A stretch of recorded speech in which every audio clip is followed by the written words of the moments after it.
Senhor presidente, senhoras e senhores que nos assistem pela TV Alerj, que nos acompanham, essa é uma semana muito importante para o Brasil. Uma semana em que nós estamos relembrando, trazendo à memória o que aconteceu no nosso país há 50 anos atrás, quando fomos atingidos por um duro golpe militar. Todo mundo sabe o que foi e o que representou os anos de chumbo no Brasil. Desaparecimentos, perseguições, morte, censura, exílio. Uma época que deve ficar registrada na nossa memória para servir de lição para as atuais e para as futuras gerações. Nesse período em que a gente olha para trás e relembra esses anos de chumbo que o Brasil viveu durante 20 anos sob o regime ditatorial, eu começo a ler nos jornais aqueles mesmos veículos de comunicação que apoiaram a ditadura militar, que se beneficiaram da ditadura militar, que cresceram e que criaram o seu império com a ditadura militar, revendo os seus erros nos seus editoriais. Não basta escrever um editorial, 2 editoriais, fazer uma série de reportagens criticando o modelo que eles apoiaram no passado. 50 anos depois, nós estamos vendo esses grandes veículos de comunicação, como o jornal O Globo, que ontem publicou o seu editorial Para Nunca Mais Se Repetir, que no ano passado publicou o seu editorial O Apoio ao Golpe de 64 foi um erro. Em 64, o mesmo jornal publicou: ressurge a democracia, vive a nação dias gloriosos, disse o jornal O Globo 2 dias depois de se instalar a ditadura no país. Graças à decisão e ao heroísmo das Forças Armadas, obedientes aos seus chefes, demonstraram a falta de visão, que tentavam destruir a hierarquia e a disciplina, o Brasil livrou-se do governo irresponsável. O governo irresponsável a que eles se referem foi o governo que sofreu o golpe. João Goulart, a cadeia da legalidade defendida por Brizola. E segue o editorial do Globo: em nome da legalidade, não seria legítimo admitir o assassínio das instituições, como se vinha fazendo. Quem assassinou as instituições, quem assassinou a liberdade de imprensa, quem censurou, quem exilou os seus artistas, os seus poetas, os seus jovens, foi a ditadura militar. E eles seguem: para que o país continue sua marcha em direção ao seu grande destino, sem que os direitos individuais sejam afetados, sem que as liberdades públicas desapareçam. Ora, mas foi tudo isso que o Brasil viveu nos 20 anos da ditadura militar. Participaram desse movimento setores conscientes da vida política. Devemos agradecer mais uma vez. O povo brasileiro foi socorrido pela providência divina, que lhe permitiu superar a grave crise sem maiores sofrimentos e luto. Sejamos dignos de tão grande favor. Foi o que disse o jornal O Globo 2 dias depois de se instalar no Brasil a ditadura militar. Aí chega agora, 50 anos depois de fazer o seu jornal, o seu grupo de comunicação crescer sugando dinheiro da ditadura militar, depois de se beneficiar e defender veementemente a ditadura militar, 50 anos depois, estamos lendo os editoriais do Globo corrigindo os seus erros.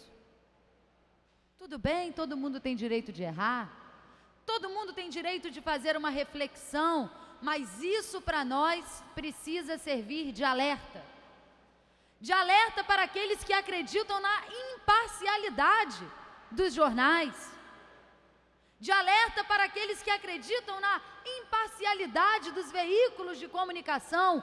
Não são imparciais. Nunca foram imparciais durante toda a sua existência.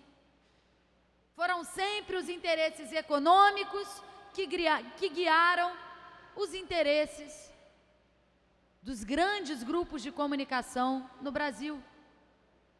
Que isso nos sirva de reflexão, porque talvez daqui a 30 anos a gente esteja lendo aí outros editoriais, não só do Globo, mas de outros veículos de comunicação, corrigindo seus erros, corrigindo algumas atrocidades que defendem nos dias de hoje, corrigindo aquela política econômica que massacra o povo brasileiro que eles sempre defenderam.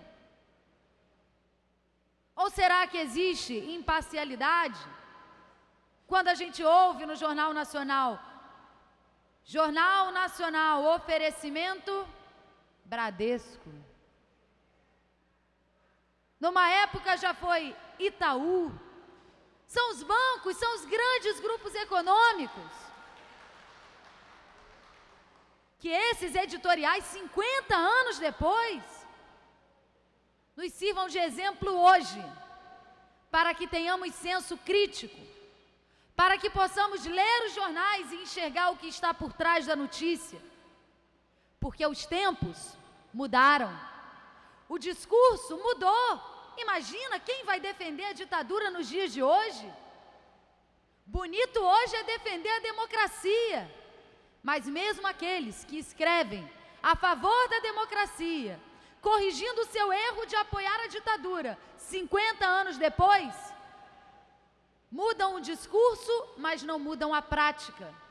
Esses mesmos grupos de comunicação tentaram agora, recentemente, no Congresso Nacional, fazer um lobby na votação do Marco Civil da Internet, para tentar fazer com que a internet não seja o que ela é hoje. Um território livre, um território democrático. Hoje a internet nos garante um dos pilares da democracia. Porque se hoje você lê uma notícia no jornal, você pode verificar a mesma notícia em vários grupos de comunicação diferentes. Você pode ler blogs independentes, jornais alternativos. Hoje todos nós podemos ser jornalistas. Podemos escrever na internet, nas redes sociais, as nossas opiniões, o que nós vivenciamos. Podemos filmar num celular o que acontece do nosso lado. A repressão que muitas vezes o povo brasileiro ainda sofre. A internet hoje é um território livre. E esses grupos de comunicação que apoiaram a ditadura no passado e que hoje escrevem contra ela 50 anos depois, tentaram agora na votação do Marco Civil da Internet fazer o que com a internet? Qual o interesse das teles, dos grupos de comunicação? Vamos dividir. Para você acessar o seu e-mail, as suas redes sociais, você vai pagar um pacote X. Para você ouvir música, você vai pagar outro pacote. Para você assistir um vídeo, outro pacote. Para você ter acesso a sites de informação, outro pacote, aqueles sites que estiverem dentro do pacote. Mercantilizando um espaço livre e democrático hoje. No mundo globalizado que nós vivemos, é bonito escrever editorial contra a ditadura, mas eles ainda querem impor a ditadura da comunicação, ainda querem dominar o território da internet hoje, para que os meios alternativos, para que os blogs e jornais independentes percam seu espaço na internet, e para que eles continuem publicando opiniões, e as suas opiniões publicadas se tornem opiniões públicas. Que vergonha! É difícil para qualquer político subir na tribuna e fazer um discurso como esse, porque afinal de contas, até a nossa imagem é formada lá fora por aquilo que os meios de comunicação publicam. Mas nós temos que ter um compromisso com essa geração e com as gerações futuras, de alertar para as coisas que aconteceram no nosso passado, para manter viva a memória dos anos de chumbo que nós enfrentamos durante a ditadura militar, dos sequestros, das mortes, da censura, do exílio, e para que a gente possa olhar para o futuro e saber que os métodos mudaram, mas a prática de impor a ditadura e de dominar a população através dos veículos de comunicação continua presente, continua viva e precisamos lutar contra ela. Viva a democracia!